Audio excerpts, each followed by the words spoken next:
Heading out snow wheeling is a lot of fun, but doing it by yourself can be extremely dangerous. So I'm gonna take you through 5 tips that I recommend you follow to ensure you get home safe. And stick around to the end.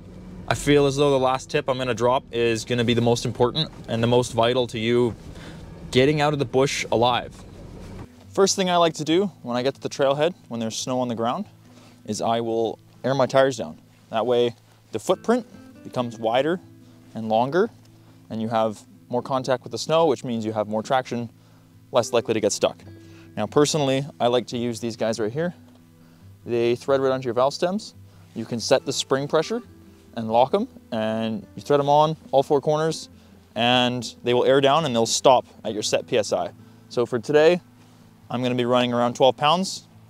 It's a good in between. I don't have bead locks. You don't wanna go too low without bead locks, or you risk debeading. And if you're by yourself, then that's a whole nother problem you're gonna have to deal with. So we're just gonna go around to each corner. We're gonna thread these guys on, get aired down, and we'll be on our way. I'll leave a link in the description where you can find these guys. It makes life way easier than having to use a tire pressure gauge.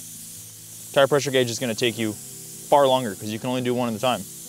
Whereas these, you can do all of them. Another thing you're gonna wanna consider regarding tires is the type of tire you're running and the condition of the tire you're running. If your tire is severely worn out, I don't recommend going up in the mountains in the snow. It's probably not going to be in your best interest. Along with what type of tread pattern it is. Mud tires typically do good in, well, mud. They don't handle snow as well, whereas these crossover tires, generally the tread patterns are a little bit tighter, the blocks are tighter, which allows them to pack with snow instead of just flicking it all out. And snow on snow contact, if you ever tried to take a snowball and break it apart, it's difficult. You have to really try. So that's the whole technology in these tires, is snow on snow contact for traction. So recommend you look into your tires. It's always a good thing to do. Second tip I want to give you is throttle control and brake control. What I mean by that is when you're cruising along the road, like I am right now, you're going to want to keep a consistent speed. You're not going to want to mat it, kind of floating on top of the snow. So if you mat it, you're going to start to spin, which is going to start to kind of polish the snow off, and you're going to lose traction pretty quickly, and you might end up in a ditch, or worse, you're going to dig a hole and you're going to be shoveling and you're going to be winching. And with brakes, I've experienced this one quite a bit. I've learned my lessons over the years. When you're descending, the brakes is a big no-no. What you're gonna wanna do is you wanna use 4 low, and you're gonna wanna basically use gearing. You're gonna wanna pick your lowest gear. If you have a Jeep like I have, like a JL, you're gonna wanna use descent control. Anything where it's gonna have some give.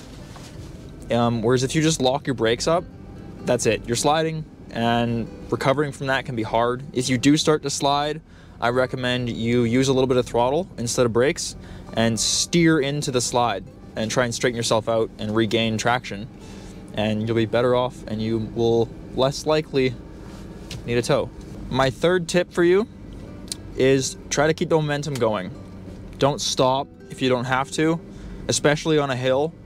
You're basically plowing through the snow, and the deeper it is, the harder it gets. So you're always trying to kind of climb a wall and pack it down, and bumpers and differentials are gonna drag. So if you can just keep that forward momentum, you're less likely to get stuck. My 4th tip for you is to ensure that you have adequate recovery gear to get yourself home safe. So here I have my Smitty-built 10,000 pound winch. That's gonna be more than enough to get me home. And if I'm really, really stuck, I can run a snatch block off a tree, double it back, double my winch force. Something to keep in mind. Also, you can always get mat tracks or an off-brand of mat tracks, anything to be able to shovel into your tires to get traction when you desperately need it, and you're in those situations that you don't really want to be in. All right, and the 5th and final piece of advice I have for you when going out four-wheeling in the wilderness, in the snow, by yourself, is probably the most important tip I'm going to give you, and that is to, well, dress appropriately. Don't be going out in a hoodie and just some basic jeans. You're gonna wanna have the proper layers on to protect yourself So if you do unfortunately get stuck and cannot get out, and you're either trying to find cell service or you're walking home, you're gonna wanna be able to stay warm and to keep yourself alive.